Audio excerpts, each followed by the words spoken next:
Hello, welcome back to another lessons learned video about our Turo business. Hello, my name is Lee Thurban, and the last video that we published was September 11, 2023. Here it is October 28th, 2023, and we are now 11 months into our Turo experience, and I'm really excited to be able to report that finally we are all-star hosts and also a power host. Now, this has been a bit of a journey because we made one mistake or a couple of concurrent mistakes back in February of this year. In February of this year, we had a vehicle that was a new vehicle. It was on its second rental, and the first rental was only like 1 or 2 days, and the guest was happy with it. But the second rental, the guest bumped into one of those little parking stanchions, did it about 30 minutes after they picked up the car, bumped into one of those little concrete parking blocks that line parking lots. And in the process, because it sticks up, it hit a piece of plastic or cardboard that the Elantra that they were driving used as a protector to keep debris from the road from getting up in the engine area. And they broke it, and when they backed out, of course, it dropped down and started making a scraping noise, and they thought that they had really hurt the car, damaged the car. So they immediately contacted Turo and claimed that the car had a horrible mildew odor, and that they didn't want the car because they didn't want to breathe the air in the car. Now, the previous person hadn't made any complaint. I will say that the car needed a little better cleaning, a deeper cleaning. We only vacuumed it, and it was a brand new vehicle, and it needed to be cleaned deeper. Now, we should have done a better job of cleaning the car, and since that point in time, we've bought immediately thereafter, we bought one of those Bissell little green machine. It's not a steaming carpet cleaner or upholstery cleaner, but you can put hot water and cleaning solution in, then you run it across, it sprays, you pull the moisture out. It's kind of like a carpet cleaner. I mean, that's exactly what it is. Only it doesn't use steam, it just uses, hot water and cleaning solution. And we've used that to clean the seats and clean the car and get it back into good condition. And we haven't had any additional problems. But the guest complained about the car and gave us a 1-star rating. That 1-star rating made it it was almost impossible. I mean, it was really difficult to recover from that. We had to get a whole lot of positive 5-star ratings to overcome the impact of that 1-star rating. So back in June, July of this year, we were running about an 87% on our 5-star ratings. And I'm pleased to announce that by October 15th, which was the next evaluation date, we had achieved about a 94%. Right now, we're running 93.95% as our 5-star rating, which we're real pleased with. And we've done that because we've really worked hard to improve a couple of different things in how we run our business. So what did we improve? Now, we're also a power host, I mentioned, and as of today, Saturday, October 28th, we have 227 finished total trips. Now, we've had a lot of trips that have been really long term. We've had one trip that was 5.5 months. We've had a couple of trips that were 2 months. We've had a lot of different 1-month long trips. And so, our trip count's a little bit on the low side, but we've been real pleased with kind of how things have gone. But anyway, we worked real hard to improve our 5-star ratings. Specifically, we did not know and probably would not have been successful in challenging that 1-star rating. But we didn't even try, which is, our bad. We probably should have done that.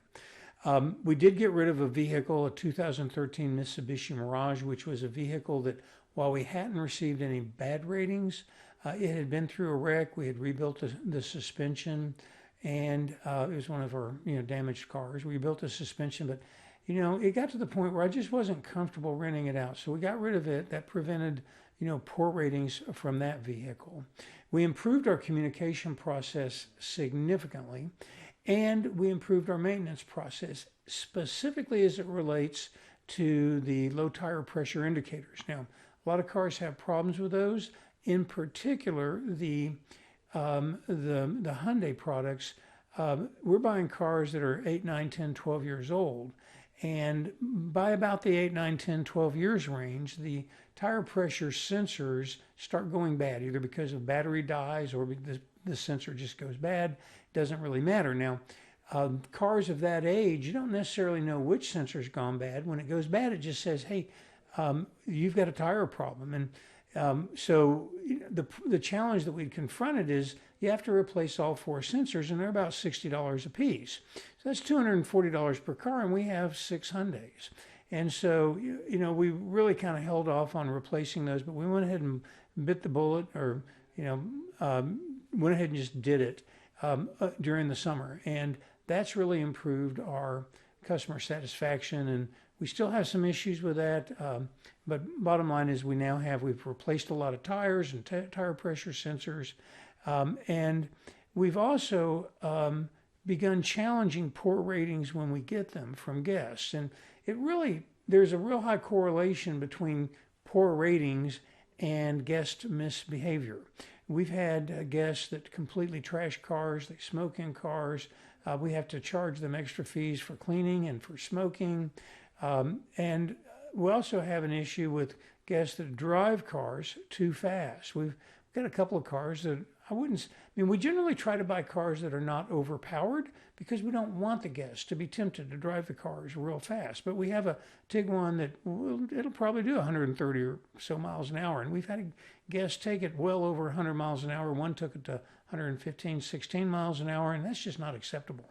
And so we let them know, and if they then complain, we actually document that with a tracking device so that we can then say, hey, they're being retributive, or they're being revenge oriented in their postings, because we let them know on our ratings of them that we're not happy because of these things.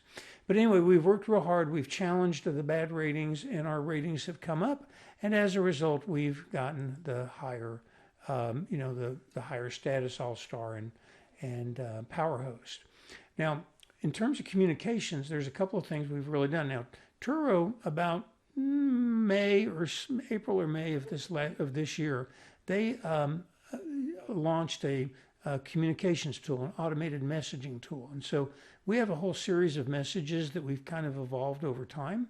We start with a welcome message that goes out immediately upon a booking. We send a message following up about an hour later with when you arrive to pick up your car, information about that process.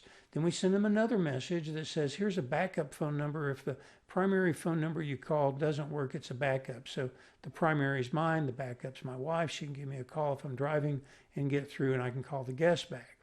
We also send a reminder out about toll charges. We're in a part of the country where there's a lot of toll roads, and some guests don't realize that they're going to have to pay the fees. And we've actually had to have difficult conversations with guests when we send them a fee. We invoice them for toll charges, and they initially they were complaining, well, you didn't tell me in advance. It's like, oh, really, we have to tell you that? But anyway, to get rid of that, we send an automated message about toll fees. We also send them an automated message about abusive driving policies, which is if you drive the car more than 20 miles an hour over the speed limit, that is technically considered abusive driving by Turo. And if you continue to do that, you could get fined. So we send them a notice about that. We also send them a notice to let them know that if they want to extend their trip, the sooner they do that, the better, because the car might get rented out from underneath them. We also send them a message about when they return the car, what they should do. And all of those messages are the same for every car.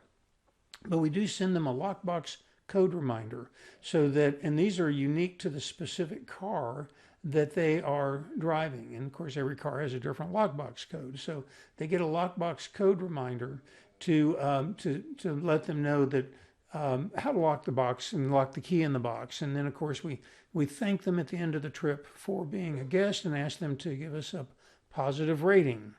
We've also gotten in the habit of sending them but including personalized notes. Now, I don't mean that we personalize it as in Dear Bob, Dear Mary, but we put a thank you card with a little rhyme that my wife has generated on the steering wheel, leaning up against the odometer on the dashboard, so that when they get in the car, they've got a little personalized note to make it a more personal experience than when they rent from us.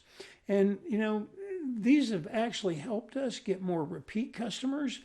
We have quite a few people that come back to us week after week or month after month, and they come back because they've enjoyed the experience and the fact that we treat them special. We also, I'll just tell you, we have some very silly guests. We've had, in particular, guests that don't realize that they should take the lockbox off the window. Now, I've had about 2 or 3 people tell me that they didn't realize that until they've been driving the car for a while. One person told me that they were driving it with it on, didn't know that it came off until they went through into a parking garage and had to roll their window down, and the lockbox fell off. Well, fortunately, it didn't get damaged, but it never occurred to me that people would not know they have to take the lockbox off. So we now specifically I tell every single guest as they get to the car, take the lockbox off, put it in the glove box or the console, and then put it back on. And then when you drop the car off, lock the key in the lockbox. Even though we're very explicit about that, we still have somewhere between 10 and 20% of the people, when they drop the car off, they cannot figure out how to lock the lockbox, or they just simply don't take the time to do so. This is in particular a problem with people that basically aren't born in the United States. They're professionals from other countries that maybe are coders, that kind of thing, and you'd think they'd be smart enough to know that, but apparently they've never dealt with lockboxes before. So these are some of the interesting little things that we've kind of learned as we've gone along. One of the things that we've learned is also that the expenses are not as low. The maintenance and repair expenses are not as low as we had thought they would be. So up until August, we actually did not have a very large repair cost for our vehicles in general. But starting in August, it seemed like August in particular, every car had a problem. Almost every car had a problem that was expensive. The Tiguan needed a vacuum pump. A Jetta also needed a vacuum pump. Those were $1,600. The Veracruz that we just had bought needed to have wipers put on. I could not figure out how to get the wipers on the car. It needed a couple of oil changes because the oil hadn't been changed right, so we needed to do a flush. And we also had to get an electronic key made, so I needed to go to the dealer for that. That was $500. We had a 2001 Accent that had started running with misfires. Engine codes were coming on. And so we went into the engine and we thought it was a water pump. And while we were in there, we not only replaced the water pump, but the timing belt. And then that didn't do it. And so we changed the computer. That finally did it. But that was $1,000 worth of repairs. We had an Elantra and an Accent that both needed an AC repair and some tires. The Genesis, which has been a real mistake for us, the Genesis needed a complete engine rebuild because the engine overheated and it warped the heads, and so they needed to be remachined and put back on. And then tires on cars and just oil changes and things like that. We spent over $12,500 in August and September, with a little bit of that coming in October. And so it really hit us from a cash flow perspective. Then, on top of that, we got hit by what I call recall hell. Approximately September 25th, Turo unlisted 4 of our vehicles. They were all Hyundais between 2012 and 15. Accents, Elantras, Sonatas, and Veracruzes all were hit by a National Highway Transportation Safety Administration recall. And of course, Hyundai just got hit with it, and they didn't have a fix kit in place. So we had 4 cars that were taken out of the listing lineup. Now, fortunately, the day before, one of the vehicles, an Elantra, went out on a 30-day rental, so they wouldn't pull that person out of that car. But now that's over, and so we now have 4 cars that are, not listed and not generating revenue, which is 1/3 of our fleet. Now, Hyundai's recall fix kit is not yet ready. The dealers and the U.S. Hyundai Corporation says that the fix kit will be ready sometime mid-November. And so we're hopeful that by December we'll have all 4 of those cars back in place. But, you never know. And as it turns out, every Hyundai dealership in North Texas is going through a complete rebuild of their dealership. So they're all working out of temporary facilities. And because of that, most of the local DFW area dealerships don't even want to do recalls because they're not big money. So we had to go to a dealership up near Sherman Denison, up near the border between Oklahoma and Texas, to be able to get our car worked on. Or we've had to do that with other cars. And so I'm not even certain with the demand there'll be for recalls that we'll be able to get the recalls done quickly when the recall notices, when the recall fix kits are out. So the impact of these extensive repairs as well as the recalls had a big impact on our revenue. And so what I'm showing you here is the same chart that I showed you in when I did the September, the 9-month, 12 cars lessons learned video. And at that time, we were in September, but not very deep. And so I was estimating $7,500 of revenue in September. Well, it turned out to be about $6,000. And in October, it's going to end up being about $5,100, $5,200. And so, as you can see, our revenue is down by $2,400, $2,500 a month, which of course is 4 cars generating an average of $600 or more per car. So if we had those 4 cars generating additional revenue, we'd have $2,500 or more per month coming in than we have. Now, a couple of charts that show this. Back in August, we had a good month following July. August was down a little bit because of repairs, but we were expecting generally the trend to be up. Now you can see the line chart below the Turo chart, and you can see where it begins to slope downward a little bit. That's when the repairs, the cars started needing a lot of work on them, so they weren't in the revenue lineup. And the point where it turns back up, that's all projected. That's in the November-December timeframe, and we're hoping that our revenue will return to a growth slope as opposed to a down slope. The impact of this is we're not able to buy as many cars. We actually expected that we would have bought a car in October and another one in early December, adding our 13th and 14th car. But with all the expenses that we've had and the decrease in revenue, we're probably not going to be able to buy a car until either late December or in January to get us from 12 cars up to 13 cars. Now, this is just a quick car list, and you'll see again that we have 4, the ones in red, Hyundais that are out of the lineup. We've also had some new damage since our last video. 2 vehicles. A Hyundai Genesis that was being used by a massage therapist to go to mobile massage therapy, do his work. And he was putting his massage table in the back of the car. Well, it punctured one of the seats, the leather seats. And so he actually said, "Hey, I did it, my bad, I broke your car."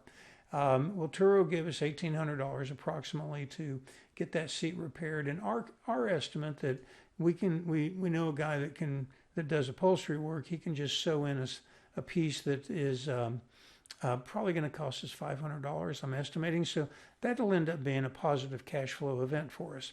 And then our little Hyundai Accent, 2011 Accent, about a week ago, the guy that rented it went, within an hour of renting the car, an 18-wheeler, ran him off the road, and he hit a curb and hit a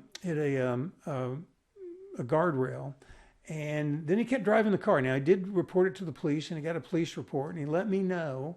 But he said, the car's driving fine, the car's driving fine. Well, when I picked the car up at the end of his rental, which was 5 days, at 40 miles an hour, that car was shaking like crazy. And this car is not right. I don't know how So the suspension was significantly damaged. So now we're waiting for Turo to get an adjuster out to take a look at it. I'm personally estimating that we're going to end up with $2,500 minimum, probably $3,500, $4,000 worth of costs. The car was scratched, even though the metal wasn't dented. It was scratched. I don't know how you run up against a guardrail without bending some metal, but it was just scratched. But one wheel is broken and tires are damaged, and the suspension is all screwed up. So it's going to end up being fairly expensive. I don't know what Turo's going to offer, but I probably can get the car fixed, I'm hoping, for less, like I have in the past with similar things. So, in summary, for the 11 months that we've been running our Turo business, we've done about almost $43,000 in gross revenue. We've had some really heavy expenses during August, September, or October, but we think that the period of heavy expenses, at least for a while, is behind us. All the cars we think are in pretty good shape. So we actually did return to positive cash flow during October. We're expecting November to be basically stable, about the same as October was. We think we'll have all 11 to 12 cars back generating revenue online for us in sometime in December. And we expect that going forward from that point that these 12 cars should generate an average monthly positive cash flow between $4,000 and $6,000 a month going forward. Now, we think again that most of the repairs have been made, but when I did the video in September, I estimated that our return on investment would end up being between 30 and 50%. I'm notching that down just a little bit based upon current experience, thinking that maybe we're not going to quite hit those numbers, but should look for something more on an annualized basis in the range of 20 to 40%. So I hope this has been helpful to you to be able to share some of our experience. We're still extremely positive on Turo, and we're looking forward by the time we get into next year to be able to add about a car per month. At least that's our target. And so we're super excited. I'd love to hear from you. Love to hear if you have any questions. Also, how your Turo experience is going for you. And so please leave a comment and stay in touch, and we'll publish another video soon. Thanks for watching.